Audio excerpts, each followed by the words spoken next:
আমার জামাই আমার না বলা কথা সব বুঝে, মানে আমি চুপ করে রয়েছি, ও আমার বলতেছে কি যে এখন ভাবতেছে কি বলবে। ওর ফিল্টার লাগালে না ওরা সুন্দর লাগে না, আর আমার দেখো গাইস আমার ফিল্টার ছাড়া ভালো লাগে না। যাই হোক তুমি ফিল্টার সুন্দরী, আমি জানি আমার অনেকে এখন একবার রাক্ষসী। ফিল্টার সুন্দরী, ফিল্টার সুন্দরী, ফিল্টার সুন্দরী। কি শয়তান। ওরে মা, ফিল্টার সুন্দরী কইলি কে? তুমি আজকে মেকআপ করছো, তোমার মেকআপে মোটেও ভালো দেখে না, তুমি মেকআপ ছাড়াই সুন্দর, এর লিগে কইছি। ওদের মেকআপ লাগাইয়ে করছে কি, ফেসটা সুন্দর, ফেসটারে কালা বানাই লিছে মেকআপ করে, একটা মেকআপ আর্টিস্ট হয়ে গেছে। আমি গাইজ আজকে ব্রাউন কালার মেকআপ লাগাইছি, তার জন্য এরকম লাগছে, মানে কালো। আমার হাত ফর্সা লাগতেছে, লিখেন আমার মুখ দেখো, দেখো উইদাউট ফিল্টার ছাড়া, তাই না?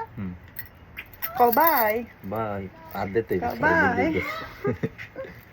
জান তুমি কও আমার তুমি ভালোবাসো না? হ্যাঁ ভালো। মানুষের কয় কাটায়, মানুষ কি করে?